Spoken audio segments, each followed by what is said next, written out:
From JBS Studios in Greater New York, this is the JBS News Update with Teisha Bader. I'm Teisha Bader with the JBS News Update for Friday, January the 26th, 2018. Israeli Prime Minister Benjamin Netanyahu concluded his trip to Davos, Switzerland, where he attended the World Economic Forum over the last few days, meeting with dozens of world leaders over the threat of Iran, prospects for peace with the Palestinians, and on Israel's rising position in the world.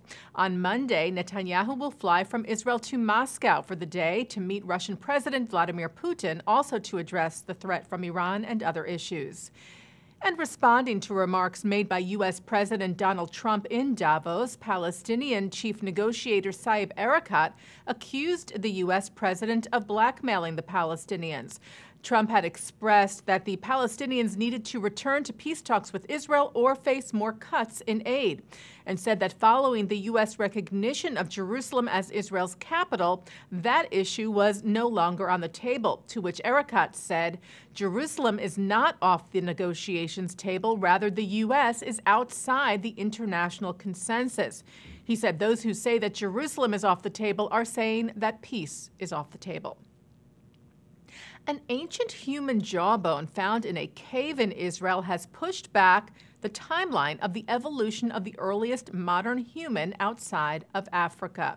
The fossil was discovered in 2002 in the Mislia cave and has been intensely studied since then by an international team of scientists led by Professor Israel Hershkovitz of the Department of Anatomy and Anthropology at Tel Aviv University.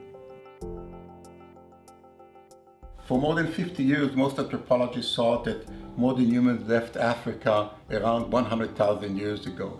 What now Mislia tells us is that actually modern humans left Africa not 100,000 years ago, but 200,000 years ago.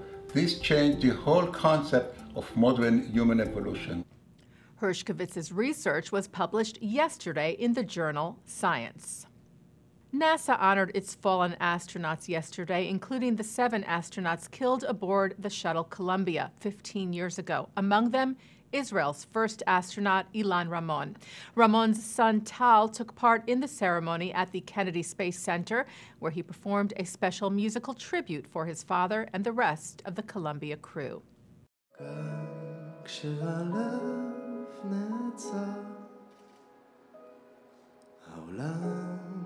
עוד שלם עכשיו כשהגשם נשבר נחת בתוכי להחזיק בתמות. Well, tomorrow, Saturday, is International Holocaust Remembrance Day. The United Nations is holding a number of upcoming programs and ceremonies in honor and in remembrance, and we'll have more on those events for you next week as they take place. Yesterday, UN Secretary General Antonio Guterres joined more than 1 million people taking part in the We Remember campaign for International Holocaust Remembrance Day, an initiative of the World Jewish Congress to combat anti-Semitism and all forms of hatred, genocide, and xenophobia.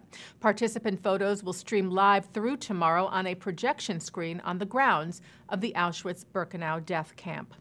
In Israel yesterday, a group of Holocaust survivors saved by German industrialist Oskar Schindler gathered at his grave in Jerusalem to pay their respects, just ahead of the Memorial Day, a scene reminiscent of that at the end of the film Schindler's List.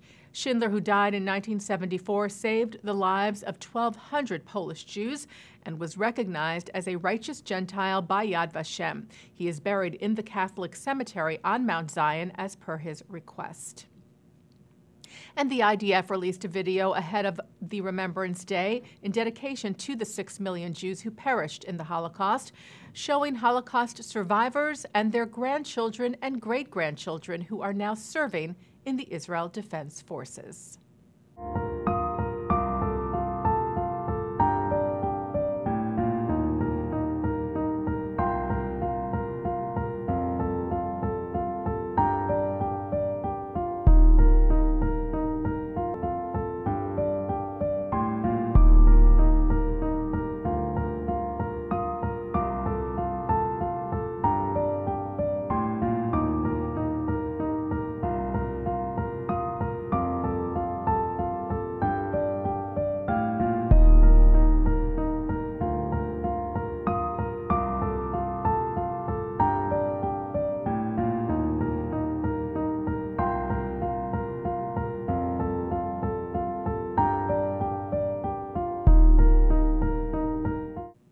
And taking a look now at our programming for tonight on JBS for Friday, January the 26th. Live Shabbat services are coming up at 6 o'clock from New York City's Central Synagogue, followed by musical performances from the Krakow Jewish Festival. At 8, Alan Dershowitz and Dennis Ross discuss the Iran deal and the Israeli-Palestinian conflict from the 92nd Street Y. At 9, a look at Israel's Druze community. And at 10, it's the JBS original scripted reality series From Date to Mate, Episode 3. Episode 4, by the way, will air tomorrow night, Saturday at 10:30 p.m. And coming up right after this newscast tonight at 5:30, Rabbi Shlomo Riskin looks at this week's Torah portion. And that's the JBS News Update for Friday, January the 26th, 2018. I'm Teisha Bader. Shabbat Shalom.